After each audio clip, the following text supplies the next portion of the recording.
Okay, ito po ang inyong Pinoy Firearms Instructor na gunsmith din naman. At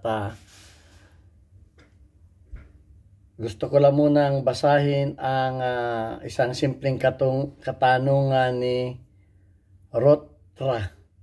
Ang sabi ni Rotra ay, "Good day, tanong ko lang po, ang hirap alisin ng ejector pin 1911 ko. Yung pin niya na stuck kahit gamitan ko na ng roll pin puncher. Baka kinalawang sa loob. Salamat. God bless." Okay, simpleng tanong pero may technique kasi ito. Maliit na dapat rin ninyong malaman. Okay, bago ko sagutin yan ay gusto ko lang muna bumati sa lahat ng isang mapagpalang araw, lalo tigit sa ating mga OFW sa mampanikay ng mundo. Mag-ingat po tayo dahil dumarating ng tag-init at uso na ang mga sakit. Again din, maraming salamat sa ating 40,600 plus na mga viewers at mga subscribers. At salamat sa inyong share ng ating mga videos, sa mga pagla-like at sa magaganda ninyong comment. At lalo tigit, maraming salamat do sa mga hindi nag-skip ng ads dahil ang ating YouTube channel ay pang charity. Ginawa ko ito para sa 6 na estudyante na ating tinutulungan na mga anak na single parent na may mga bata talaga na hindi makapasok dahil kahit pambaon ay wala. Okay, so napili ko yung mga anak na single parent. Kaunti pa lang sila, 6 pa lang, pero gusto ko itong lumaki. Kaya ako ay nagpapasalamat sa mga hindi nag-skip ng ads.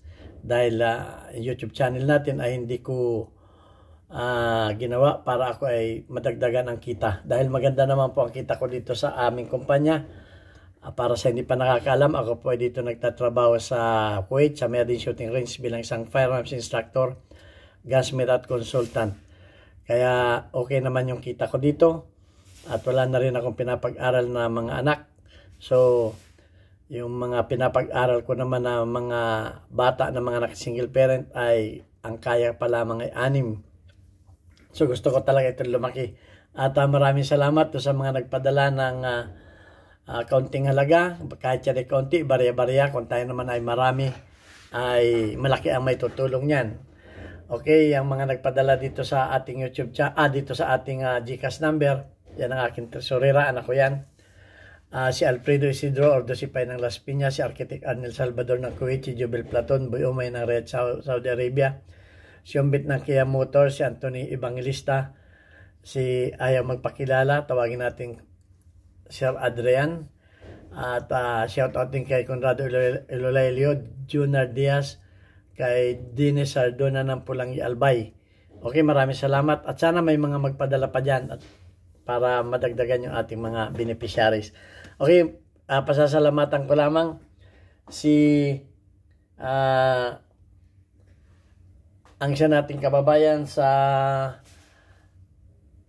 Virginia, USA dahil may isang bata na nagpadala sa atin ng videos na gusto magpasalamat ng personal.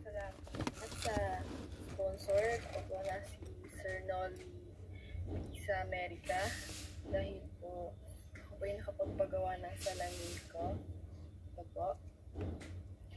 Ito po yung salamin na pinagawa po para po sa aking pag-aaral at para po sa aking mata.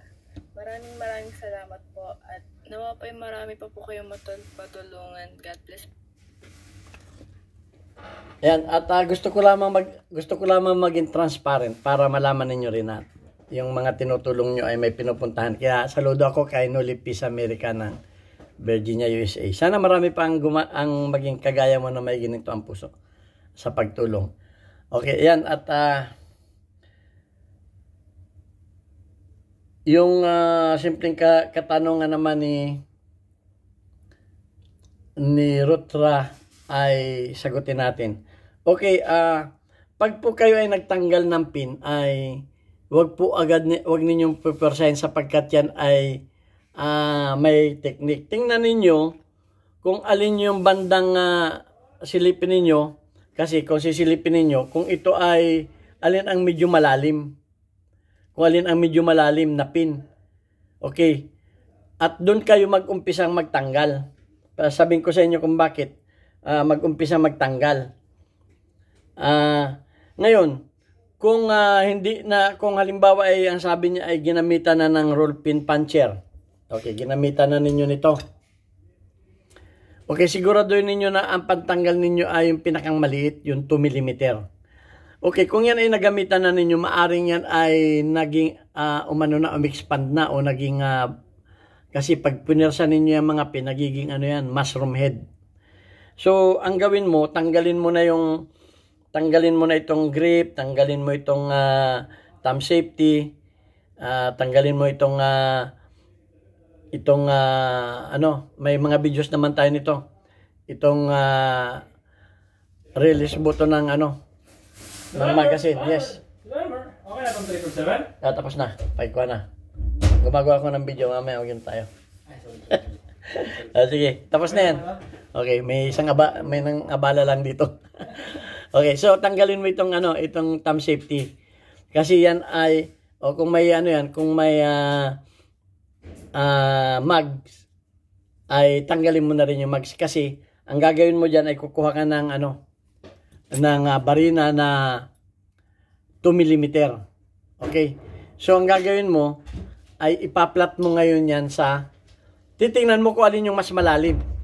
Kung alin ang mas malalim, doon ka magbabarina. Huwag ka magbabarina dito. Para yung barina mo ay may guide. May guide, hindi tatabi. Okay, pero hindi mo babarinahan lahat. Hindi mo babarinahan ng through and through. Babarinahan mo na lamang ng mga 2 to 3 mm ang lalim. Kasi pag binutas mo diretso yan, maaring yung barina mo ay hindi masintro yung pin at maaring tumabi, ay masisira niya yung dating butas. So babarinaan mo lamang yan, ipaplat mo yan doon sa yung vice. Wag mong babarinaan, hindi ko in-advise na magbarina ka ng hand drill. Sa bench drill ka magbarina. Ipaplat mo yun doon sa bed ng bench drill. Kaya nga tatanggalin mo itong mga grip at saka yung mga para plat na plat yan, plat na plat. At babarinaan mo lamang ng lalim ay mga 2 to 3 mm lang ang babarinaan mo. Bakit kanyo? Baka yung iyong pin ay nagmushroom na. Nagmushroom na. So, pag nagmushroom na, ibig sabihin yung dulo ng pin mo ay namaga na, mahirap mo nang palampasin yan. Kaya babarinain mo kasi ang sabi mo ay sinubukan mo nang tanggalin nito. Okay. Doon sa mga bago pa lang magtatanggal, tingnan ninyo kung alin yung parting malalim. Doon kayo mag-umpisang magtanggal. Kung mas mababaw dito sa kabila, huwag ninyong tanggalin doon. Parang ito. Bibigyan ko kayo ng sample. Parang ito. Mas malalim dito. Mas malalim dito. So, tatanggalin ko ito. Papakita ko sa inyo na. Para madali lang naman tanggalin yan eh. Kung alin yung mas malalim ang tayo ng pin, doon kayo magtatanggal. So, hindi yan papakita ko kung bakit. Okay. Pero, babaran mo muna ng penetrating oil. Okay, babaran mo muna ng overnight penetrating oil, Sprayan mo ng penetrating oil muna para overnight mo, sa kinabukasan mo siya barinain. Yan ang dali lang niya matanggal eh. Totoo lang yan Okay. Bakit ko sinabing kasi ang dulo ng ampin, kung mapapansin niyo ito ay rounded. Itong isang dulo na ito yung unang ipinasok. Kaya dito mo tatanggalin yan. Dito mo tatanggalin. Kasi nga ang pin yan ay maliit. Malaki yung dulong isa. Ayan hindi mo mapapalampas yan diyan. Ayan micrometer, hindi mo mapapalampas yan diyan. Pero mapapalampas mo yung ito, hindi mo papalampas yan, pero mapapalampas mo yung isang dulo.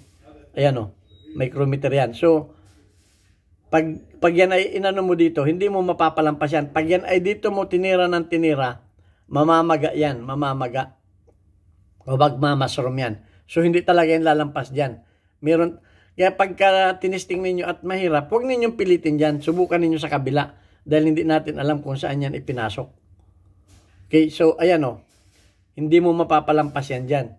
Kaya ang advice ko sa iyo, ay barinaan mo yung barinaan mo ito ng parting, kung alin yung parting nakalubog ang pin, doon ka magbarina ng mga 2 to 3 mm. Sirain mo na itong pin, pwede ka magpalit naman ito. Okay. At pwede mo rin gawin pin itong barina. Ito, mura lang naman ito, putulin mo yan. At pwede mo rin itong gawin pin. Okay? Pag ipinasok mo, lagyan mo ng lagyan mo nitong, pag nagpalit ka na, lagyan mo nitong tawag dito, Loctite. Lagyan mo ng Loctite para hindi naman lumabas yan. Actually, hindi naman yan lalabas kung yan ay nasa loob dahil pero maganda na rin yung mag-Loctite para hindi siya naglalaro, para hindi sumabit sa slide. So yan, babarinain mo ito, ulitin ko, babarinain mo ito ng hindi lampas. Babarinain mo lamang siya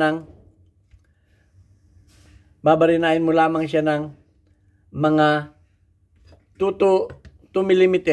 2 mm to 3 mm. Huwag mong lalaliman dahil masisira naman yung butas. So yun, para matanggal mo. Kasi nga, pag original yan, ang kabilang dulo niyan ay hindi mo mapapalampas. Kamukha nito. Ayan o. Kamukha nito. Hindi mo yan mapapalampas dyan. Kahit hilahin mo yan o. Hilahin mo, hindi mo mapapalampas yan. Yan ay, mapapalampas mo yung kabilang dulo. Ayan. Pero hindi mo mapapalampas yan dito.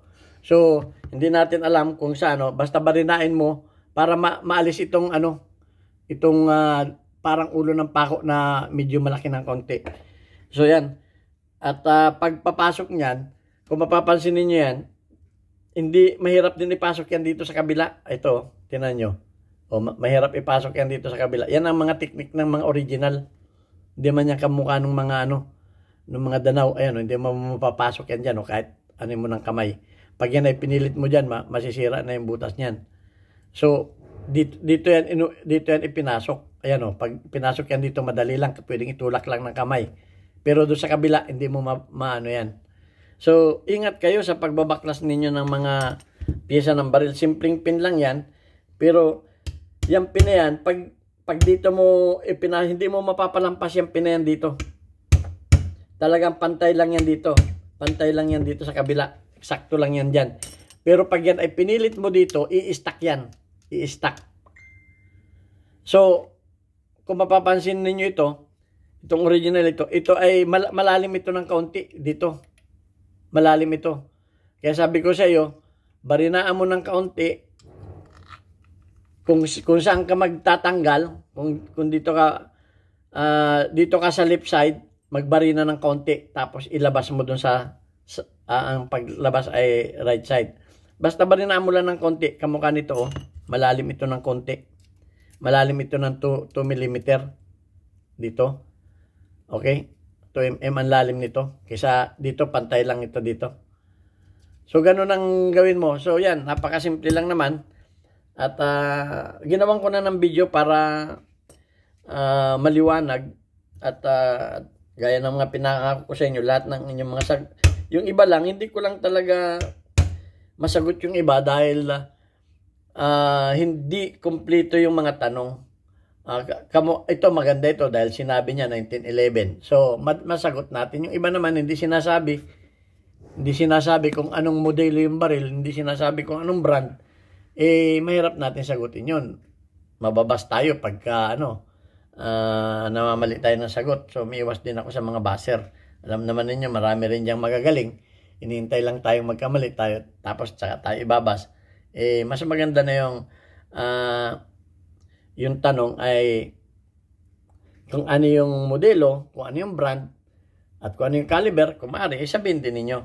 Okay, so yan. At babasahin ko lamang yung ating community spotlight.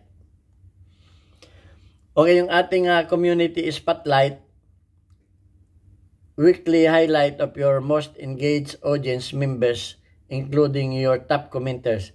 Okay, si Ranyuan, shout out sa iyo Ranyuan, meron kang perfect attendance, 100 plus ang iyong